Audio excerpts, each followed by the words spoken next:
Poems of होमे मैं आपको फिर डिस्टर्ब करूँगा यार। प्लीज़ एक बार चेकआउट करो, क्योंकि मैं जितनी बार उनको ऐड करने की कोशिश कर रहा हूँ उतनी बार हमारा सेशन जो है वो चला जा रहा है। Okay, the problem is on her side, may be can be it can be possible. But मैं जितनी बार उनको ट्यून करने की कोशिश कर रहा हूँ उतनी बार उनका हमारी तरफ से सेशन कट जा रहा है, जैसे आपके टाइम पे हो रहा था बिल्कुल ठीक उसी तरीके से हो रहा है। आई एम होपिंग इस बार ऐसा ना हो। वेटिंग। ओके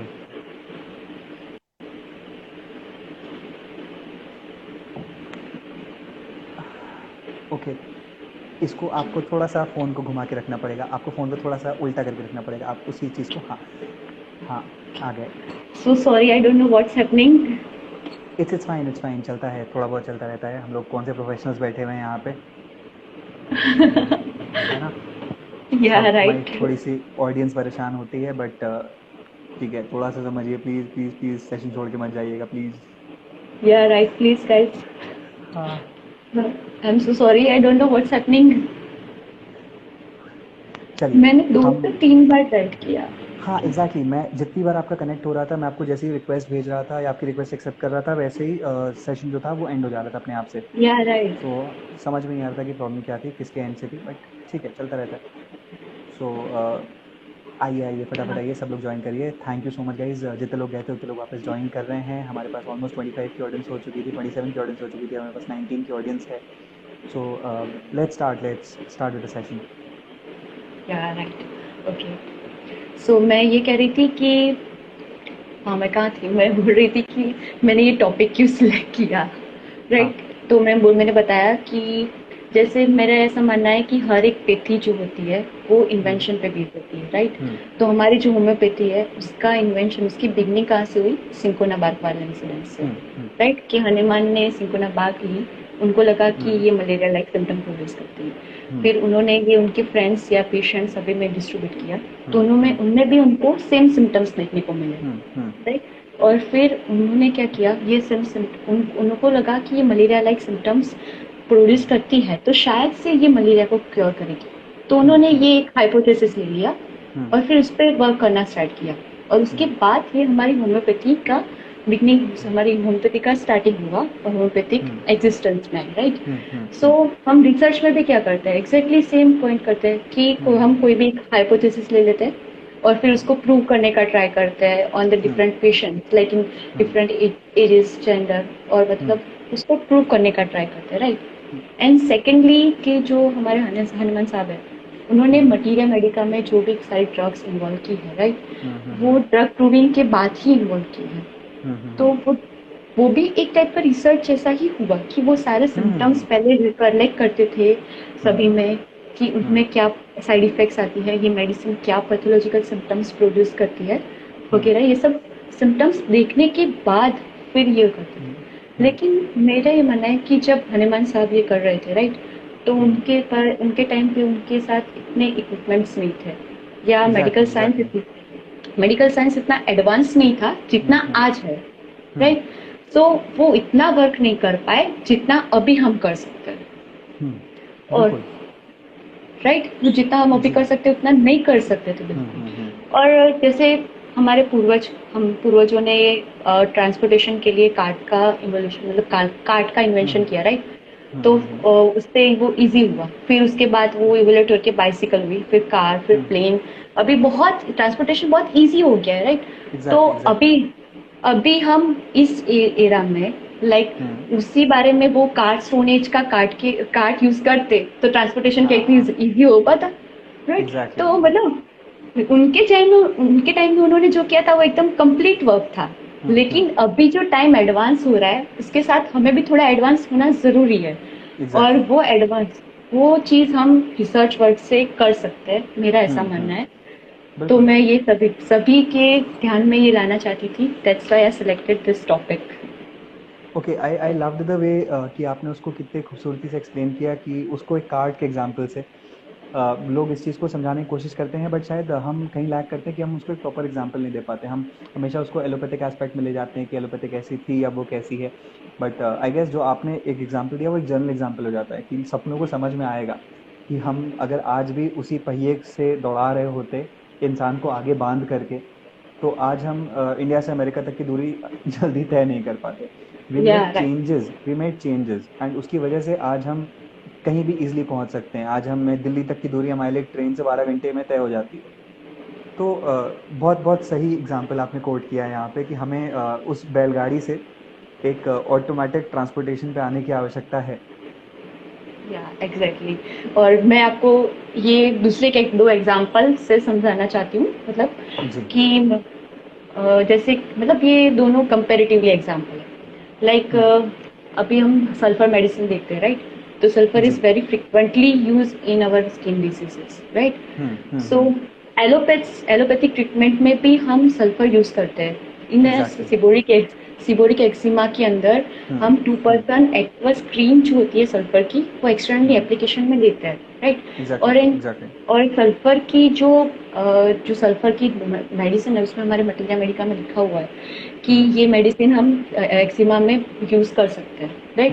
लेकिन हम होम्योपैथ क्या करते हैं कि अगर हम होम्योपैथिक मेडिसिन प्रिस्क्राइब कर रहे हैं, अगर कोई डर्मेटोलॉजिस्ट हमें पूछता है कि हमने ये मेडिसिन प्रिस्क्राइब क्यों की, तो हम बोलते हैं कि नहीं, देखिए सल्फर है तो इसकी स्किन ऐसी मैच है, इसका डर्टी फिल्दी लुक है, फिर इसको बहुत बर्निंग सेंसेशन हो रहा है, और ये मतलब ये उसका माइंड पे मैच हो रहा है, इसकी वजह से हमने ये मेडिसिन। तो ये अगर हम ये हमारा प्रिस्क्रिप्शन किसी डर्मेटोलॉजिस्ट के पास जाएगा और ये बोलेगा, तो शायद उसको ये डाइजेस्टेबल नहीं होगा कि ये उन्होंने इस सिम्टम पे क्यों सल्फर दे दी, भले ही वो यूज करता है। मैं एक सेकेंड मेडिसिन का एक एग्जांपल देना चाहूंगी कि हमारी प्रीलिम बोरिक मटीरिया मेडिका है, उसके अंदर लिखा हुआ है कि जो वेनेट्रम वीर मेडिसिन है, राइट, वो निमोनिया के लिए यूज होती है।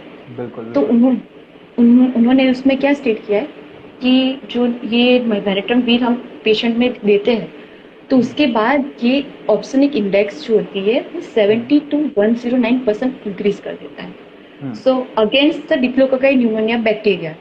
सो अगर ये बात जाके हम किसी न्यूमोलॉजिस्ट को बोलेंगे, तो वो हम उसको एक्सप्रेस कर पाएंगे कि नहीं, ये जो मेडिसिन है ये हम इंट्रोड्यूस करते हैं, उसके बाद ये बीटा लिम्फोसाइट सेल को एक्टिवेट करती है, और फिर ये जाके डिप्लोकोकाई न्यूमोनिया बैक्टीरिया को इंगल्फ कर देता है, फैगोसाइटोसिस प्रोसेस इंक्रीज करता है, इसलिए ये मेडिसिन ज्यादा वर्क करती है और क्योर करती है, राइट? मतलब अगर ये जाके हम बोलते हैं उसको, तो उसको ये समझ में आएगा और वो हमारी बात मानेगा। अगर आप ही देख लीजिए, अगर सल्फर और स्पेनेट्रोविर दोनों ही अलग अलग केसेस में वर्क 100% करेगी, लेकिन हम बोलेंगे क्या, हम एक्सप्लेन क्या कर रहे हैं, वो सबसे ज्यादा मैटर करता है। Exactly. If we want to create our existence, if we want to tell people that we are a scientific system, हमें scientifically बात करनी पड़ेगी, है ना? आपने एक ऑप्सनिक इंडेक्स की आपने बात करी, don't take me otherwise, but आप would you care to explain कि ऑप्सनिक इंडेक्स क्या है? मतलब मैं चाहता हूँ कि लोगों को पता चले कि होम्योपैथ्स को भी इस तरीके की जानकारियाँ हैं। आप उसको एक्सप्लेन करो, फिर मैं आपको एक अपना पर्सनल मेरा एक एक्सपीरियंस है, मैं आप शेयर करूँगा आज उस चीज़ को। Okay, so opsonic index is like that कि जब कोई बैक्टीरिया या फॉरेन बॉडी जो होती है वो जब बॉडी में आती है, तो हमारे बॉडी अगेंस्ट उसके अगेंस्ट वो प्रोसीजर करती है, हमारे जो बॉडी डिफेंस मैकेनिज्म है वो, और वो उसको फैगोसाइटोसिस प्रोसेस वगैरह इंक्रीज करती है, और उसकी वजह से फिर वो जो बैक्टीरिया है उसको इंगल्फ कर देती है और उसका डिस्ट्रॉय हो जाता है bacteria. That is opsonic index. Exactly. So guys, if we are talking sense, so कोई भी सुनने को उस चीज़ को तैयार होगा। मैं आपको एक बहुत ही इंटरेस्टिंग इंसिडेंट बताऊँ।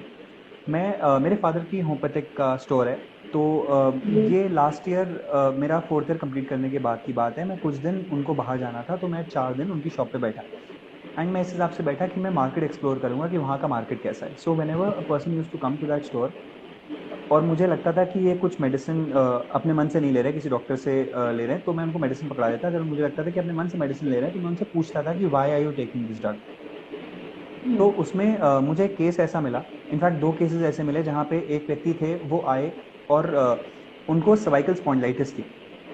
उस चीज़ के लिए वो मेडिसिन ले रहे थे, and that was some XYZ medicine he was taking. I am not criticising the physician who prescribe that, but मैंने उनसे पूछा एंड मैंने उनको जब एग्जामिन करने के लिए उठाया, मैंने उनको जब पूछा कि आपकी गर्दन में यहाँ दर्द हो रहा है क्या, रेडिएट कर रहा है क्या, मैंने इस तरीके के जब सवाल पूछे तो उनका, लोगों का रिएक्शन ये था, आपको होम्योपैथिक में क्या ये भी पढ़ाया जाता है कि आप लोग तो खाली सिम्टम देख के दवा देते हैं, हम तो जो बोलेंगे उस पर आप दवा दोगे, ये थोड़ी ना कुछ होता है। And I was so shocked, I was heart broken at that time. I realise कि यार क्या इमेज बना रखी है हमारी लोगों के सामने, या उन लोगों ने क्या, डॉक्टर्स जो हमारे बैठ रहे हैं उन लोगों ने क्या इमेज बना रखी है। अगर स्थिति ये है तो हम लोग हमें क्वैक्स बोलते हैं, तो क्या वो कहीं गलत नहीं है, वो उस चीज़ के लिए, वो स्टेटमेंट के लिए क्या कहीं गलत नहीं है। क्वैक्स शब्द का जो प्रयोग है उसको तब किया जाता है कि if someone is practising something that they don't understand या they are not taught of, जिसके पास उस चीज़ का लीगल वैलिडेशन नहीं है। Yes. अगर आप एक सर्वाइकल स्पॉन्डिलाइटिस के केस को एग्जामिन नहीं करते हो तो आप पे कौन बिलीव करेगा।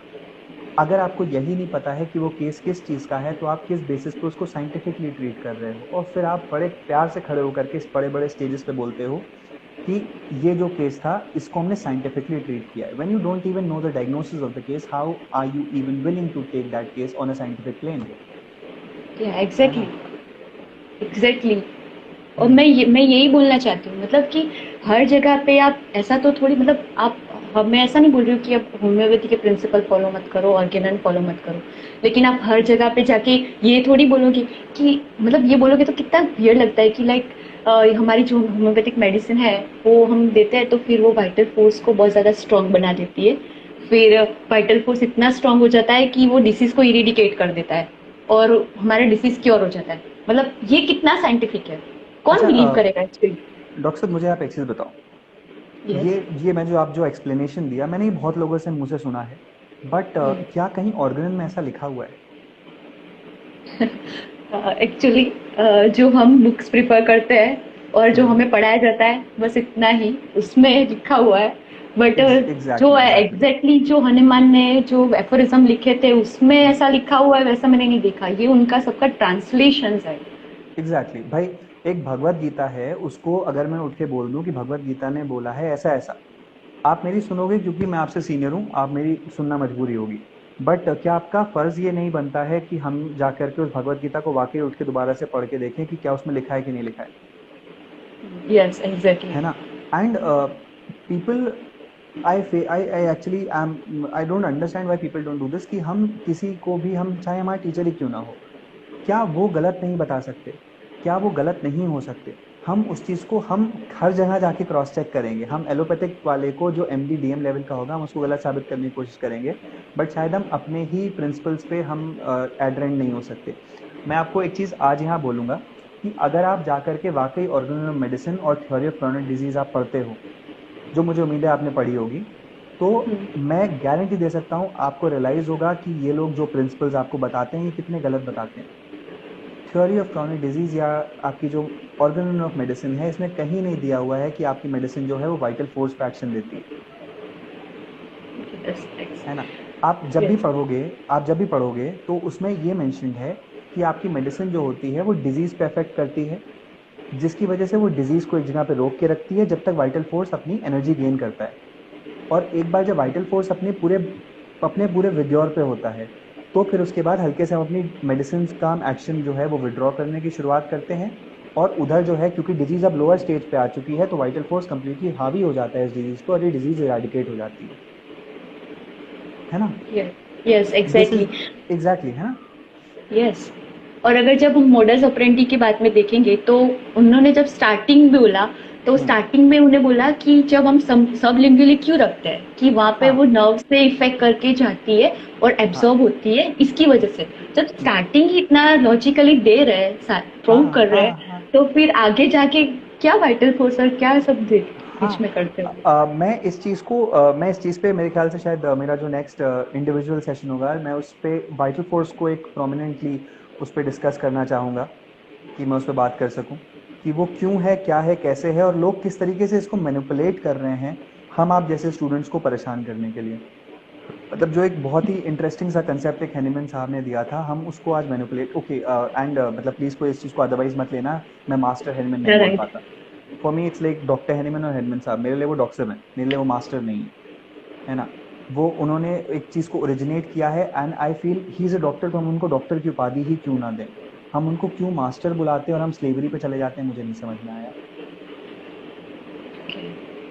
है ना? या हाँ जी, राइट। जी, हाँ जी, तो प्लीज़ ओके, मतलब बस मैं बहुत फ्रस्ट्रेटेड हूँ 2-3 दिन से, एक सेमिनार का हादसा हो गया मेरे साथ, उसके बाद से मुझे नो नो थोड़ा-सा नो ज़्यादा नो दिक्कत है। नो, हाँ, not know problem at all. बस जी, मेरे बस मैं यही बोलना चाहती हूँ, मतलब कि आप कोई भी, अगर आप कोई भी पेथ ले लो, लाइक मतलब पेथ नहीं, हुँ, होम्योपैथी का कोई भी केस ले लो, राइट? हुँ, तो हुँ, आप हम अलग सभी अलग अलग होम्योपैथ्स बोलते हैं कि नहीं, मैं हुँ, माइंड्स बेस्ड सिम्टम पे प्रिस्क्राइब करता हूँ, मैं हुँ, पैथोलॉजिकल सिम्टम पे प्रिस्क्राइब करता हूँ, मैं फिजियोलॉजिकल सिम्टम पे prescribe। हुँ, और हुँ, जो माइंड वाला सिम्टम वाला आता है ना, वो हुँ, मुझे, वो मेडिसिन कैसे एक्ट करती है, कहाँ से हुँ, स्टार्ट हुई, वो वर्क करती है पता है, लेकिन वो कैसे हुँ, एक्ट की वो मुझे समझ में नहीं आता। हुँ, और हुँ, वो जो जो जो होम्योपैथ्स होते हैं, जो हमारे हुँ, सीनियर्स होम्योपैथ, हुँ, वो हुँ, भी एक्सप्लेन नहीं करते कि ये उसने वर्क कैसे किया, राइट?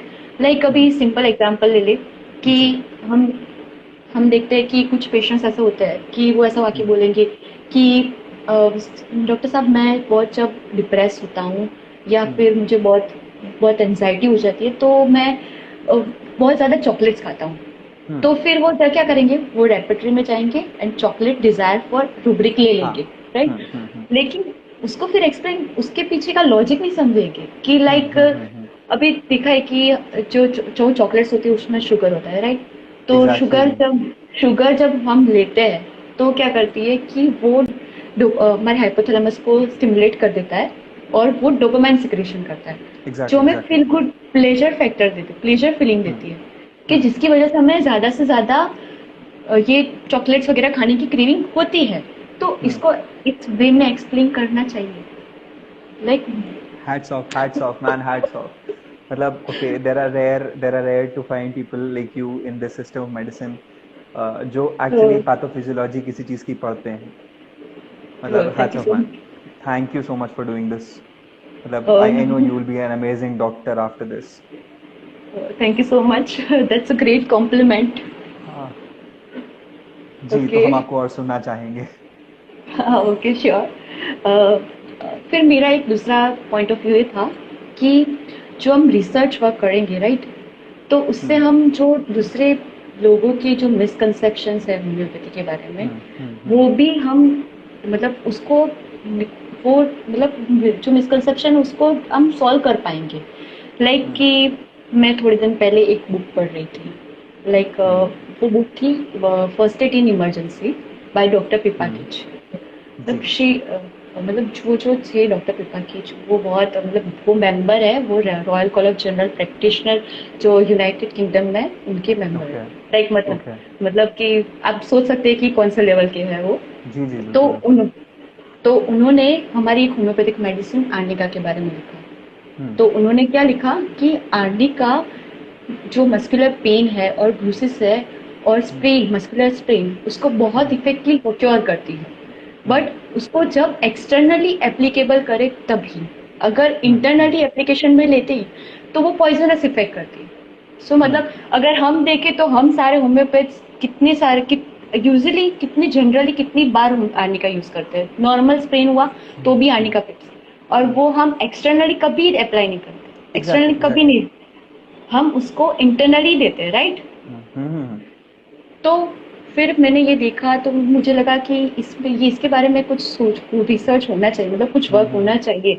ये जो बोल रही है मतलब इन्होंने कुछ वर्क देखा होगा तभी उन्होंने बोला, लेकिन ये जो बोल रही है कि इंटरनली अगर हम हमारे मेडिसिन तो पोटेंटाइजेशन के बाद हम देते हैं, तो फिर ये बिल्कुल भी हमें हार्मफुल इफेक्ट नहीं करेगी, राइट? बट अगर ये बात जाके बोलेंगे कि हमने इतने सारे पेशेंट्स में देख ली है ये मेडिसिन और वर्क करती है, तो वो शायद बिलीव ना करें। तो फिर मैंने थोड़ा बहुत सर्च किया उसके बारे में, और आर्निका की वर्क की मतलब आर्निका कैसे वर्क करती है, इफेक्ट करती है उसके बारे में। तो मुझे एक रिसर्च पेपर मिला जो Ontario college of homeopathic Canada में है, उसका जी, मुझे एक रिसर्च पेपर मिला। सो मैं रिसर्च पेपर पढ़ना चाहूँगी, मतलब फुल हाँ पढ़ना नहीं प्लीज़ चाहूँगी। प्लीज़ प्लीज़ प्लीज़ प्लीज़, आप जो उसका इम्प्रेशन बताना चाहें, हमें अच्छा हाँ लगेगा उसका राइट, कंक्लूजन सुन के। यस, लाइक उन्होंने क्या बोला कि Anika Montana promotes the wound healing, remain to be initiated to fill this gap, prevalent the whole plant extract in wide range of dilution in THP1 human cell differentiate into mature macrophages and into an alternative interleukins for activated phenotypes involved in tissue remodeling and healing. So इन्होंने क्या किया, arnica Montana का dilution का जो work है वो genetic level तक उन्होंने प्रूव किया है। ये जो रिसर्च पेपर है उनके हिसाब से ये ऐसा बोलना चाहते हैं कि जो आर्निका मोंटाना है वो जीन ऐसे जीन को स्टिमुलेट करती है जो रीमॉडलिंग, इन्फ्लामेशन एंड कीमोटेक्सिस को इंड्यूस करती है, और दैट्स व्हाई इसकी वजह से वो हीलिंग को इतना फास्ट कर पाती है। लाइक मतलब होम्योपैथी में अगर अब देखें ये जो रिसर्च पेपर है, अगर ये उन्होंने डॉक्टर पीपा किच ने पहले पढ़ा होता और उनको ये पता होता कि हम ऐसे इंटरनली मेडिसिन देते हैं, प्रिस्क्राइब करते हैं और ये ऐसे वर्क करती है, तो शायद से ये वो उनकी जो बुक है इतनी ऑथेंटिक बुक है नेशनल लेवल पे, तो उनपे ये वो कभी स्टेट नहीं करती। अगर शायद से अगर मुझे देखने उनको ये बोलने का मौका मिला कभी, तो मैं श्योरली बोलूंगी उनको कि मतलब ये वुड लव कि आपको एक वो स्टेज मिले जहाँ पे आप इस चीज़ को और आगे बता सको, क्योंकि if you are studying it at that level, मेरे ख्याल से बहुत कम लोग ऐसे हैं जो रिसर्चेस पढ़ते हैं, जो उन एस्पेक्ट को देखने की कोशिश करते हैं जिस एस्पेक्ट को आपने ढूंढने की भी प्रयास किया। बहुत कम लोग ऐसे हैं इस सेक्टर में, and thank you so much, you are doing such a amazing job.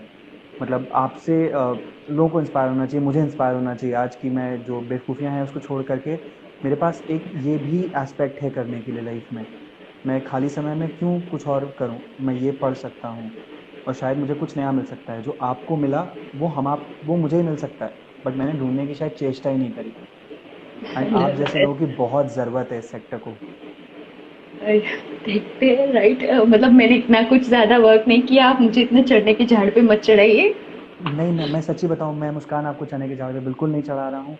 आपने जितना काम किया, ये काम शायद हमारा एक पीजी लेवल से ज़्यादा का व्यक्ति ही करता होगा। एक अंडर ग्रेजुएशन में it's very difficult for people to go into such kind of researches, है ना। आपने पढ़ा, भले ही आपने उस पर रिसर्च नहीं की, बट आपने उस चीज़ को पढ़ा, और मेरा मानना यही है कि उस चीज़ को आपने पढ़ा, वो अपने बहुत बड़ी बात थी। मतलब it all thanks people are really appreciating. अगर आप नीचे कमेंट्स पढ़ रहे हो, लोगों को बहुत अच्छा लग रहा है ये चीज़ सुन के, ये चीज़ समझ के। People are taking it very positively, है ना। You are inspiration to each one of us out there. Actually मैं कमेंट्स पढ़ नहीं रही हूँ, बाद में पढ़ूंगी।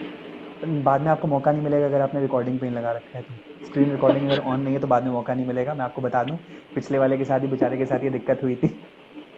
आप पोस्ट तो करेंगे ही ना? नहीं, मैं आपको पोस्ट करूंगा, बट उस पर कमेंट्स नहीं आते। मैं आपको ये वार्न कर दूं, उस पर कमेंट्स नहीं आते, तो कमेंट्स पढ़ते चलिएगा। ओके हाँ ओके, बस मैं जी बस इतना ही मैं कहना चाहती थी। मतलब मेरा कंक्लूजन मेन ये है कि जो हमारे होम्योपैथी का जो मेन प्रिंसिपल्स है, राइट, जो मेन ऑर्गेनन का प्रिंसिपल्स, ऑर्गेनन के जो लॉज है, प्रिंसिपल्स है, उसको हमें स्ट्रिक्टली फॉलो करना चाहिए। ऑर्गेनन को स्ट्रिक्टली मतलब पढ़ना चाहिए। ऑर्गेनन बहुत अच्छा सब्जेक्ट है और उसमें बहुत कुछ अच्छा दिया है कि जिससे हम बहुत कुछ सीख सकते हैं।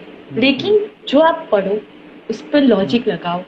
अभी ये साइंटिफिक कह रहा है, मतलब ऐसे तुक्के लगाओगे तो कोई हमारी बात नहीं मानेगा। और अगर हमें प्रूव करना है कि नहीं भाई, हम भी 5 साल एलोपैथ जितना पढ़ते हैं उतने ही सब्जेक्ट हम 5 साल पढ़ते हैं, अगर ये उनसे ज्यादा पढ़ते हैं कुछ भाई टॉपिक्स। मुस्कान, पहले देख लीजिए, जानवी जी बहुत परेशान हैं, आप उनके कमेंट्स देख रहे हैं, है ना। मतलब she is appreciating it, she is telling us that you are a workaholic person and you keep doing all such work, and मतलब thank you for that. So thank you so much, guys. Thank you so much for such a great appreciations. Yeah. तो मुस्कान, कुछ और हमारे लिए suggestion? नहीं, suggestion आपके लिए क्या सर?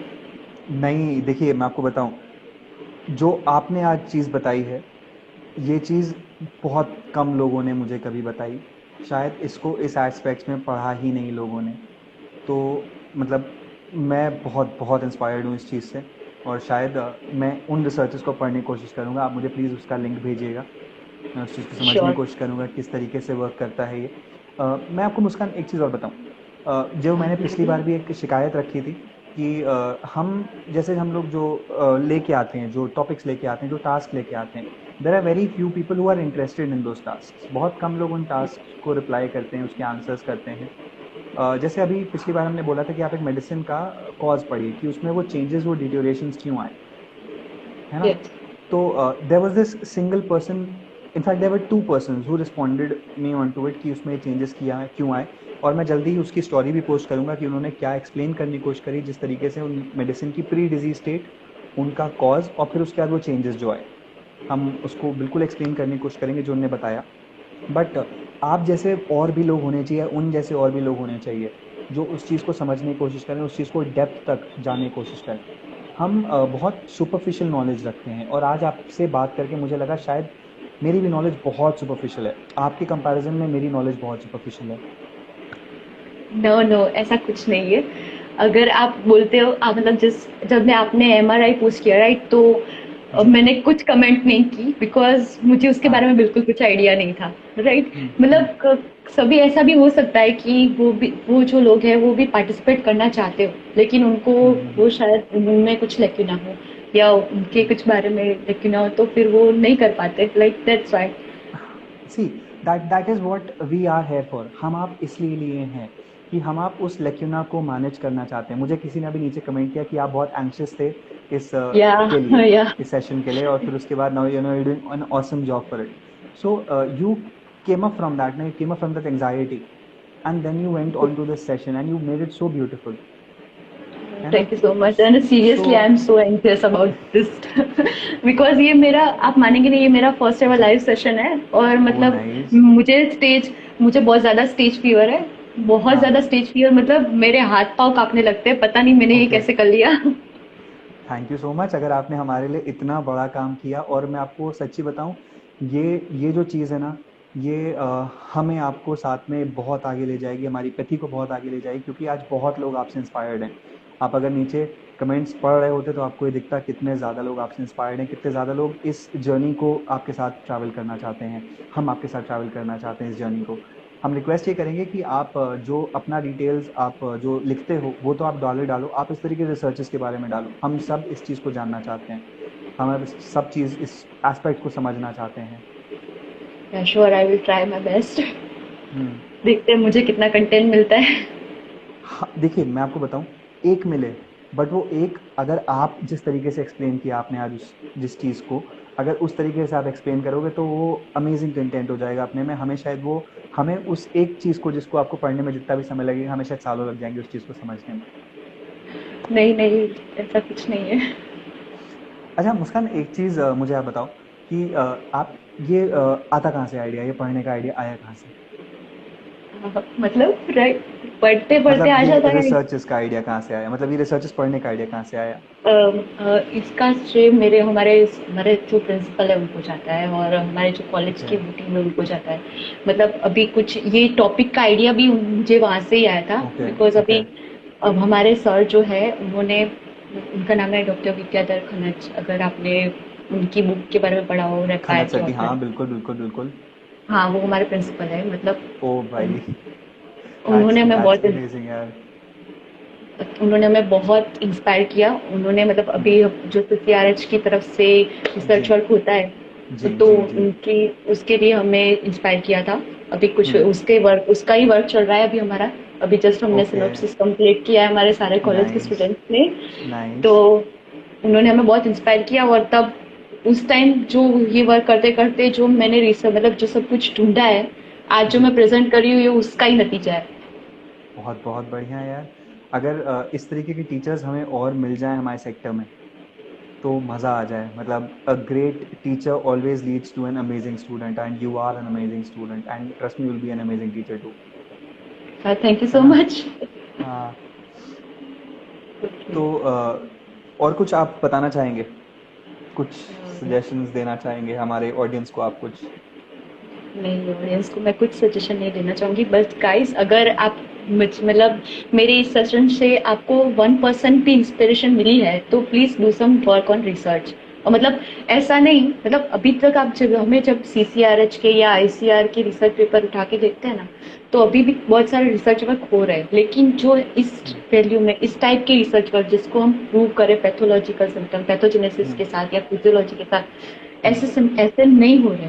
तो please hmm. Guys do some work like that on this aspect. मेरा यही कहना है, अगर आप हम्म। इंस्पायर हुए तो बस अच्छा दैट्स इट। मुस्कान, मैं एक चीज़ आपसे और पूछना चाहूँगा कि आपने जैसे रिसर्चर्स की बात करी, तो मैंने एक दो लोगों से बात करी तो उसमें उनका ये कहना होता है कि फिजिशियंस की क्या ज़रूरत है उन रिसर्च वर्क्स में, साइंटिस्ट रिसर्च कर रहे हैं। जैसे अगर हम पैथोफिजियोलॉजी पे रिसर्च करना चाह रहे हैं तो उनका कहना है कि साइंटिस्ट कर तो रहे हैं, तो हम उन डॉक्टर्स को क्यों ब्लेम करें जो फ्लैग बेरर्स बने घूम रहे हैं, हैनीमन सर के या जो कैंट, डॉक्टर कैंट के फ्लैग बेरर्स बने घूम रहे हैं, हम उनको क्यों ब्लेम कर रहे हैं, हम उनसे क्यों जाके पूछ रहे हैं कि तुम रिसर्च कर रहे हो कि नहीं कर रहे हो, तो इस पर आप क्या कहना चाहोगे? देखिए, अगर मतलब डॉक्टर अभी कोई साइंटिस्ट होगा, राइट?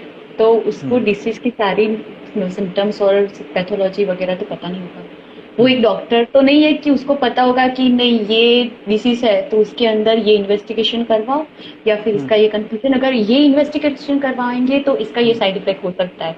हम्म। मतलब ये साइमेटिक, तो ये सब उस साइंटिस्ट को शायद से नहीं पता होगा, राइट? हम्म। हम्म। तो मतलब हम, अगर ऐसा करना ही है तो साइंटिस्ट और डॉक्टर को मर्ज कर दो, कंबाइनली रिसर्च करो। हम्म। हम्म। तो ये मतलब तो क्या है कि उनकी जो साइंटिस्ट का जो नॉलेज है वो भी वह काम आएगा, और जो हम्म। डॉक्टर का नॉलेज है वो भी काम आएगा। एग्जैक्टली। ऐसे हम अकेले तो हम कुछ नहीं कर सकते। तो हमारा सवाल उठाना जायज़ है और हम इस सवाल को या और उठाते रहें, है ना? या कि श्योर। क्यों उनको नहीं बोलते कुछ और क्यों खाली साइंटिस्ट पे प्रेशर डालने की कोशिश करी जा रही है। या अच्छा क्योंकि अभी एक लेटेस्ट टॉपिक है, मैं थोड़ा सा इस चीज़ को थोड़ा परेशान और करूंगा आपको। एक लेटेस्ट टॉपिक अभी आया है कि जो हमारी नेशनल एजुकेशन पॉलिसी है उसके अंदर जो हमारे एलोपैथ्स जो हमारे हैं उनको भी अब होम्योपैथी, आयुर्वेदा और यूनानी का नॉलेज दिया जाएगा, एक तरीके से उनके लिए भी एक ब्रिज कोर्स का काम करेगा ये। तो या इसके बारे में आप क्या सोचते हो? या ओके, तो मैं इसके बारे में मतलब मैं ऐसा कहना चाहूँगी कि अगर आप अभी मैं स्किन पे बहुत जा रही हूँ, लेकिन अगर अगर हम कोई डर्मेटोलॉजिस्ट के पास जाते हैं, राइट? मैंने एक हम्म। दो देखे डॉक्टर्स ऐसे कि जो हम्म। एलोपैथ होते हैं और उनकी स्किन स्पेशलिस्ट होते हैं, फिर भी हम्म। वो आयुर्वेदिक मेडिसिन या होम्योपैथिक मेडिसिन उनके हम्म। पेशेंट को प्रिस्क्राइब करते हैं, बिल्कुल राइट? बिल्कुल। कि बिकॉज की स्किन की कंडीशन में ये जो होती है मेडिसिन, एलोपैथिक और हम्म। होम्योपैथिक, आयुर्वेदिक और होम्योपैथिक, हम्म। हम्म। वो हम्म। बहुत अच्छे से वर्क करती है, हम्म। हम्म। राइट? जो एलोपैथिक मेडिसिन वर्क नहीं कर पाती वो homeopathic and Ayurvedic medicine work कर जाती है।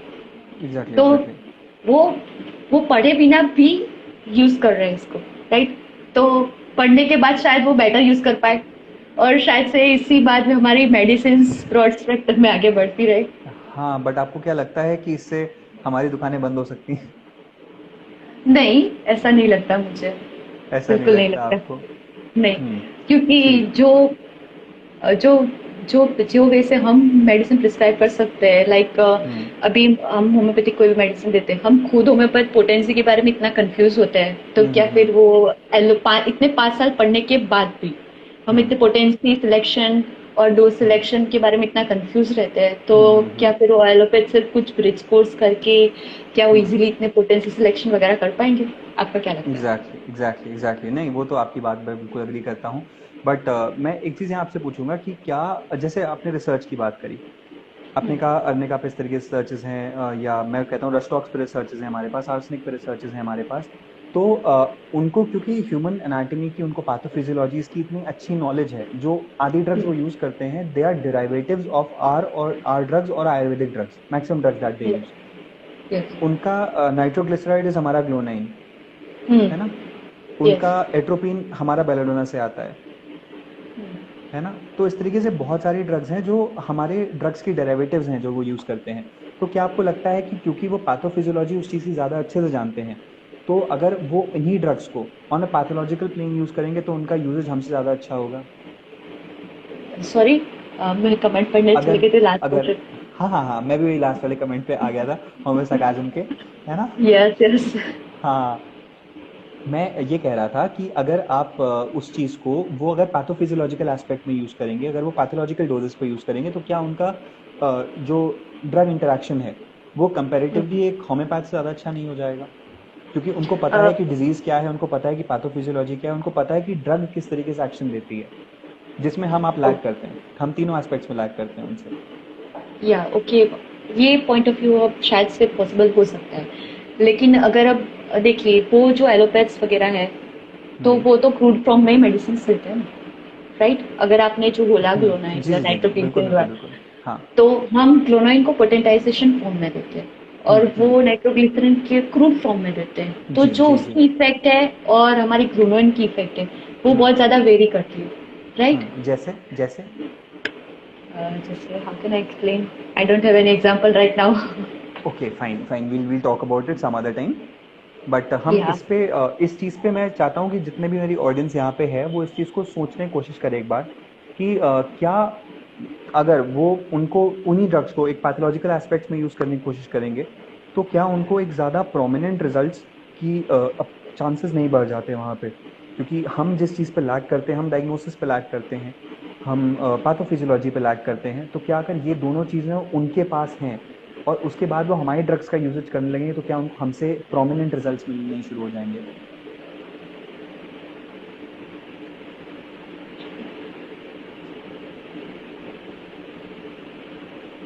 ओके, ये होमे सरकाज़म का कमेंट अगर आप पढ़ पा रहे हो तो नहीं नहीं पढ़ पाती हूँ। नहीं पढ़ पा रहे, ओके। वो पढ़ने वाले होते हैं हमसे, जस्ट अ मिनट, कुछ कुछ इंटरेस्टिंग सा उन्होंने लिख के दिया है। ओके, वो कह रहे हैं कि वो पढ़ने वाले होते हैं हमसे अच्छा उपयोग कर पाएंगे, ऐसा मेरा मानना है, आप लोग अपना बताएं। Okay, even he agrees with my point कि वो पढ़ने वाले होते हैं, वो हमसे अच्छा अग्री कर सकते हैं, उसको यूज कर सकते हैं, और इसी चीज़ को पॉइंट्स ऑफ होमियो भी अग्री कर रहे हैं कि दे तो विल फिर बी हम बेटर डॉक्टर्स देन अस। तो फिर हम क्यों नहीं कर सकते? अगर वो पढ़ने वाले होते हैं तो हम क्यों पढ़ने वाले नहीं बन सकते भाई? Exactly, exactly that is what I was willing to listen from you कि अगर वो पढ़ने वाले हो सकते हैं तो हम पढ़ने वाले क्यों नहीं हो सकते? आज हमारा हमारा एस्पेक्ट खतरे में है ना? Okay yes. बट अच्छा, इन्होंने एक और ने कहा, प्रगति कहती हैं कि they have to read Organon as well. तो प्रगति मैं आपको बताना चाहूँगा, जो हमारा ब्रिज कोर्स तरीके से जो इंट्रोड्यूस किया जा रहा है उसमें उनको एक बेसिक नॉलेज होम्योपैथी की दी जाएगी। और अगर प्रगति आपको आइडिया है तो भारत में आज भी बहुत बड़ा ऐसा वर्ग है जो सिर्फ मटीरिया विलियम बोरिक को पढ़ करके प्रैक्टिस कर रहा है होम्योपैथी की, और वो सक्सेसफुल प्रैक्टिस कर रहा है। आज मेरे ख्याल से हम आप सब ऐसे अपने शहर में लोगों को जानते हैं जिनके पास कोई भी डिग्री नहीं है, जो शायद गवर्नमेंट ऑफिस में हुआ करते थे और फिर वो रिटायर हो गए, और उसके बाद उन्होंने विलियम बोरिक उठा ली या उन्होंने रेगबैक की एक किताब उठा ली जिसको पढ़ के उन्होंने प्रिस्क्राइबिंग शुरू कर दी। एक एजुकेटेड होम्योपैथ से ज़्यादा भीड़ आज उनके पास होती क्या आई है ना? I agree on this point. मैंने भी एक आध किस्से ऐसे देखे हैं, आई एग्री ऑन दिस है ना? पॉइंट। या तो अगर एक एक बिल्कुल ही एक नॉन मेडिकल फील्ड का व्यक्ति जो है वो विलियम बोरिक पढ़ के अगर प्रैक्टिस उतनी अच्छी कर सकता है, तो क्या एक व्यक्ति जिसको हर चीज़ की नॉलेज है, जिसको बॉडी के हर पार्ट की नॉलेज है, वो अगर सिर्फ और सिर्फ विलियम बोरिक उठा ले तो क्या वो हमसे अच्छी प्रैक्टिस नहीं कर पाएगा? जबकि हम आप शायद विलियम बोरिक को दरकिनार कर देते हैं एक पॉइंट पे आके। मैंने बहुत सारे ऐसे होम्योपैथ्स देखे जो विलियम बोरिक उठाना नहीं पसंद करते हैं। ओके, तो मैं ये मतलब ये ब्रिज कोर्स की बात है तो मैं ऐसा कहना चाहूंगी, मतलब जब हमें ऐसा बोला गया कि होम्योपैथ्स एंड आयुर्वेद्स को ब्रिज कोर्स करने के बाद वो लोग एलोपैथिक प्रैक्टिस कर सकते हैं, राइट? और अब बारी हमारी आई कि हमें एलोपैथ्स जो होंगे वो होम्योपैथिक, मतलब उनको भी होम्योपैथी और आयुर्वेदिक का ब्रिज कोर्स कर सकते हैं, राइट? तो मतलब इनसिक्योरिटी दोनों तरफ से है। हाँ हाँ एलोपैथ्स हाँ। को भी इनसिक्योरिटी होती है कि ये होम्योपैथ्स एलोपैथिक ट्रीटमेंट देके हमसे आगे निकल जाएंगे, और होम्योपैथ को ऐसे अभी आपने बोला जैसे कि तो उनको ऐसी इनसिक्योरिटी हो रही है कि वो हमसे ज्यादा पढ़ के हमसे आगे निकल जाएंगे, मतलब इनसिक्योरिटी रहेगी। लेकिन जी जी मेन जी। हमारा मोटो ये होना चाहिए कि पेशेंट ट्रीट होना चाहिए, मेरा ये मानना है। ओके, बहुत बहुत बहुत अच्छा, एक बहुत खूबसूरत मानना है आपका यहाँ पे। और होम्योपैथिक सोल्यूशन करके एक पेज है जिन्होंने एक बहुत अच्छी बात रखी कि अगर उनको इस ब्रिज कोर्स मिल गया तो होम्योपैथिक का क्लिनिकल प्रिस्क्रिप्शन का, क्लिनिकल ट्रायल्स का जो एस्पेक्ट है वो बहुत वाइडली ओपन हो जाएगा। होम्योपैथिक को हॉस्पिटल्स में आप यूज़ करने लगोगे क्योंकि अब उनके पास उस चीज़ का लाइसेंस हो जाएगा कि वो उन ड्रग्स को यूज़ कर सकें, तो होम्योपैथिक क्लिनिकली एस्पेक्ट में आने लगेगी। बस ये है कि मैं एक चीज़ से ज़रूर डरता हूँ, मैं शायद कहीं ना कहीं फाइनेंशियल एस्पेक्ट पे आके थोड़ा सा सोचता हूँ, और इस चीज़ से बहुत डरता हूँ कि आने वाले 6 साल में जो लोग आएंगे वो हमसे ज़्यादा अच्छी नॉलेज लेके आएंगे एलोपैथिक सेक्टर के, और जब वो बात करेंगे तो वो पैथोलॉजिकल एस्पेक्ट में बात करेंगे। आज उनके पास किडनी का कोई बेसिक ट्रीटमेंट नहीं होता है सिवाय सर्जरी के, तो इस चक्कर में किडनी का पेशेंट, एक रेनल कैलकुलस का पेशेंट हमारे पास आता है, बट फिर उसके बाद अक्यूट में भी वो मैनेज करेंगे, क्रॉनिक में भी वो मैनेज करेंगे। तो हम आप अगर आज से पढ़ना शुरू नहीं करते हैं तो शायद हम आपके लिए ये फील्ड बहुत डिफिकल्ट होने वाली है, ये समय बहुत डिफिकल्ट होने वाला है। होम्योपैथी ज़रूर फ्लरिश करेगी, बट शायद एक होम्योपैथिक ख़त्म हो जाएगा।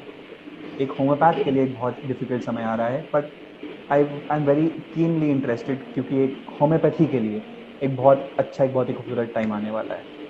ओके, अगर आपने फाइनेंशियल की बात की, राइट? तो जी मैं बोल रही हूँ, आपने रीनल कैल्कुलाई का एग्जांपल दिया, राइट? जी तो जैसे अगर जो कोई भी रीनल कैल्कुलाई का, मतलब कोई भी रीनल कैल्कुलाई का पेशेंट होता है, राइट? जी तो वो जी। एलोपैथ की भी अर्निंग कहाँ से होती है? वो उनका हम्म। कितने सारे ऑपरेशंस करते हैं, हाँ राइट? हाँ। कि रिमूवल, किडनी स्टोन रिमूवल करा दो या स्टेंट लगा दो या ऐसे, तो जी जी उनकी जी भी इनकम उसी वजह से होती है, राइट? अगर जी। आप फाइनेंशियली इतना, मतलब उसके बारे में इतना डर रहे हैं, तो अगर वो हम्म, मेडिसिन सिर्फ छोटी छोटी गोलियां देंगे, तो जी। आपको क्या लगता है कि पेशेंट जाएंगे कि नहीं? अब मतलब ऑपरेशन के बारे में बोलते नहीं, इतना ऑपरेशन किया है तो इतने मनी, इतना ट्रांजेक्शन आपको देना ही पड़ेगा हॉस्पिटल में। मैं लेकिन आपको बताऊं, मैं आपको एक चीज़ बताऊं, मैं आज बहुत प्रैक्टिकल एस्पेक्ट में आपको बता रहा हूँ ये चीज़, कि जो हमारा आर एस भार्गवा का एक डेंगराल सिरप आता है, अगर आपने नाम सुना हो, उस डेंगराल सिरप का एक हॉस्पिटल में यूजेज एक होम्योपैथिक क्लिनिक से ज़्यादा है ना? क्योंकि बहुत प्रोमिनेंट रिजल्ट्स हैं, बहुत गजब के रिजल्ट्स हैं, तो एक एलोपैथिक हॉस्पिटल में उसका यूजेज जो है बहुत ज़्यादा है कंपैरेटिव टू होम्योपैथिक क्लिनिक्स। तो ऐसा नहीं है, they know how to capture the patient for themselves. वो उनके पास एक बहुत अच्छी चीज़ है कि उन्होंने आईसीयू में आपको भर्ती किया, या उन्होंने आपको एक बेड, एक इंडोर पेशेंट डिपार्टमेंट में आपको रखा, उसके बाद उन्होंने वही मीठी गोलियां आपको दी, आप वहाँ पे उनको ज़्यादा पैसा देने के लिए तैयार हो जाओगे, और हम होम्योपैथिक में व्यक्ति उतना ही पैसा खर्च नहीं करेगा। खैर, there are very these are different aspects, और हम अभी स्पेकुलेट नहीं कर सकते। हमारे लिए बस एक अच्छी बात यह है कि मुझे कहीं ना कहीं लगता है, अगर मैं अपनी माइंडसेट को लिटरली बात करूं, तो हमें सॉल्यूशंस ने जो चीज़ बोली, मैं उस पर बिल्कुल एग्री करता हूं कि एक टीम वर्क का समय आने वाला है। हम आप सबको समझ में आने वाला है कि किस तरीके से हम साथ में मिलके इस पैथी को, इस सिस्टम को आगे बढ़ा सकते हैं, और खासकर जब वो माइंड्स हमारे साथ ऐड हो जाएंगे, तो हम इसको और अच्छे तरीके से ग्रो करवा सकते हैं। और मिस्टर गुप्ता ने, डॉक्टर गुप्ता ने एक चीज़ बोली थी कि हर एमबीबीएस पढ़ने वाला नहीं होता। तो सर, हर एमबीबीएस पढ़ने वाला नहीं होता मानते हैं, बट क्योंकि उनको क्लिनिकल इतना अच्छा दिया जाता है कि वो हमसे बहुत आगे निकल जाते हैं लाइफ में। चाहे वो कितने भी लद्दड़ रहे हों, चाहे उनके पास 5 साल के कोर्स के लिए 10 मार्कशीट रखी हों, 15 मार्कशीट रखी हों, बट उसके बाद भी उनका क्लिनिकल एक्सपीरियंस इतना स्ट्रांग होता है कि हम आप कहीं बहुत दूर छूट जाते हैं उनसे। सो आप लोग रिसर्चेस करते रहो, आप, मैं, मुझे बहुत उम्मीद है आप आगे जा कर के सीसीआरएच में जाके एक नया मकाम पाओगे, आप इस सिस्टम को बहुत आगे ले जाओगे, और मुझे अभी से वो चीज़ दिख रही है। और बस आप रिसर्च पे आगे बढ़ते रहो, हम लोग को क्लिनिकल एस्पेक्ट में हेल्प करते रहो। किस तरीके से आपकी रिसर्चेस हम लोग को क्लिनिकली बहुत हेल्प करने वाली हैं आगे। आपको अभी वो चीज़ शायद नहीं समझ में आ रही हो, बट मैं उस चीज़ का फ्यूचर देख सकता हूँ। Thank you so much. जी बिल्कुल, मैं प्रे करूँगी मतलब कि मैं शायद से कर पाऊँ, ये मुझे डाउट है, लेकिन देखते हैं क्या होता है आगे। मुझे मुझे आज आप पे बहुत यकीन है, मुझ आपसे बात करके मुझे बहुत अच्छा लगा। मुझे लगा कि हमारा होम्योपैथिक का फ्यूचर बहुत ब्राइट है। आप जैसे लोगों के हाथ में जब तक ये फ्यूचर है, ये बहुत ब्राइट है। बस किसी को कभी अपने आप को पीछे मत खींचने देना, थैंक यू सो किसी को मच, कुछ श्योरली आई, गलत मत बताने श्योर, देना। नहीं नहीं बिल्कुल नहीं करने दूंगी। श्योरली मैं 100% दूंगी मेरा होम्योपैथी पे। हाँ, है ना? थैंक यू सो तो मच। कुछ कंक्लूजन आप देना चाहोगे आज के दिन का? बस यही मेरा कंक्लूजन है, मतलब गाइस, रिसर्च करो, और रिसर्च ऐसी करो कि जिससे हम हमारी होम्योपैथिक मेडिसिन को प्रूव कर पाए कि नहीं, ये इस एस्पेक्ट पे वर्क करती है, और जो दूसरे सारे डॉक्टर्स हैं वो भी हम पे बिलीव करें, और पेशेंट भी हम पे बिलीव करे, कि जिससे हमारे पैथी ग्रो करे। बस। Thank you so much, thank you so much, that was a beautiful session I had with you, and thank you so much for being on this session. इतनी एंजाइटी के बावजूद आपने इतना खूबसूरत एक एस्पेक्ट रखा। शायद किसी ने सोचा नहीं होगा कि हम रिसर्च पे इस तरीके की बात भी कर सकते हैं। आपने वो चीज़ रखी। Thank you so much for putting that up, thank you so much for joining us. या और थैंक यू सो मच। बस आप ऐसे ही आगे बढ़ते रहो, हम लोग का होम्योपैथी का नाम रोशन करते रहो। हाँ, थैंक यू सो मच। और थैंक यू सो, मतलब मैं बहुत ही ज़्यादा ग्लैड, मतलब बहुत अच्छा फील कर रही हूँ कि आपने मुझे ये सेशन पे इनवाइट किया। मतलब जब मैंने ये पेज स्टार्ट किया था, तब मैंने कभी नहीं सोचा था कि मतलब एज अ गेस्ट मुझे कोई पेज बुलाएगा और मैं ऐसे जाके लाइव सेशन दूंगी, बट आज लगता है कि नहीं, आज मैंने कुछ कर दिया। आपने, मतलब, मैंने कभी नहीं सोचा था कि कोई इतना कीन माइंड इस सेशंस पे आएगा, मैं किसी को बुला पाऊंगा। लोगों ने मुझसे हमेशा बोला था कि टीचर्स शायद हमारे आंसर्स दे सके, बट आज मुझे दिख रहा है कि नहीं, हमारे स्टूडेंट्स ही हमारे आंसर देंगे। या जी, ऐसा नहीं है कि सिर्फ मैं हूँ, बाकी बहुत सारे कीन ऑब्जर्वर्स और कीन माइंडेड पर्सन्स हैं यहाँ पे, बस आपको ढूंढने की ज़रूरत है, मिल जाएंगे। शायद अभी अभी मुझे लग रहा है शायद मुझ में कमी है कि मैं उनको खोज नहीं पा रहा हूँ, बट अभी तक मेरे जितने भी सेशंस रहे हैं, I am proud enough to say कि एक एक सेशन पे मुझे प्राइड फील होता है। Every session was amazing. मतलब hats off to you guys, you are doing an amazing job for this प्रति। या आप भी बहुत अच्छा वर्क कर रहे हैं, मतलब ये अरे सारे एंट्रेंस को थैंक यू। बुला के फिर ये लाइव सेशन करना, और सभी उनको क्या प्रॉब्लम है वो सब एक्सपेक्ट, मतलब वो एस्पेक्ट सबके सामने रखना, that's a great work. Thank you so much. I hope we can do more for this aspect, है ना? या श्योर, आई विल ट्राई। तो सब लोग जाके मुस्कान का पेज फॉलो करिए, stethoscope journey for stethoscope to a pen, stethoscope 5 के नाम से पेज है। और खूब सारा सपोर्ट शो करिए इनको, और इसके बाद हम आगे मिलते हैं। ठीक है? या ओके, थैंक यू हाँ, सो मच, चलो bye sure. Bye. Bye. Stay safe man, bye bye. Bye.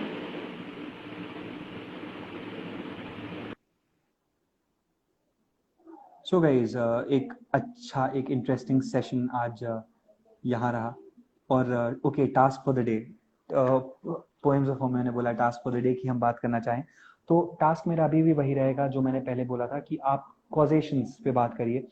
और अगर आपको उन कॉज के साथ में, हम एक चीज़ और ऐड करने की कोशिश करते हैं कि अगर उन कॉज के साथ में आपको ये मिल पाए कि आपको उस पर्टिकुलर ड्रग के बारे में, आपको उसका क्लिनिकल एस्पेक्ट प्लस उस पर अगर आपको रिसर्च मिल पाए, तो आप उसको प्लीज़ लाइए, आप उसको समझाने की कोशिश करिए।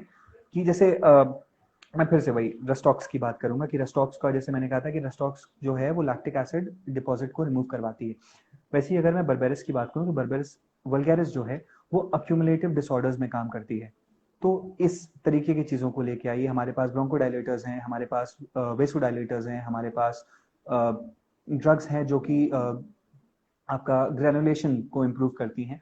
तो इन एस्पेक्ट्स को लेके आइए और देखते हैं हमारे पास क्या क्या इंटरेस्टिंग हमें मिल सकता है। आप सबसे बस यही गुजारिश है, पढ़ते रहिए और इन चीज़ों को समझने की कोशिश करिए। कभी भी किसी को ब्लाइंडली फॉलो मत करिएगा।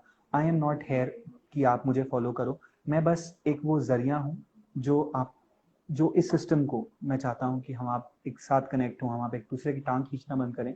इस तरीके की रिसर्चेस, इस तरीके की रिसर्चेस की मुस्कान ने बात करी।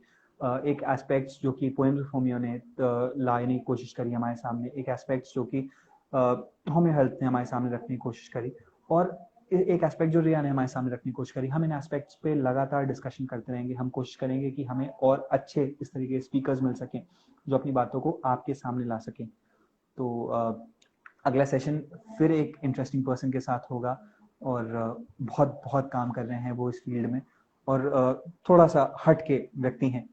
तो हम आते हैं उनके साथ लौट करके, और मैं आपको पोस्ट रखूंगा, अपडेटेड रखूंगा आगे के लिए। और बहुत जल्दी एक और रेडियोलॉजिकल इमेज आपके लिए तैयार हो रही है। Thank you so much guys, thank you so much for attending this session. Long live homeopathy, actually long live homeopathy. Bye bye, take care guys, stay safe, and a very happy Independence Day to all.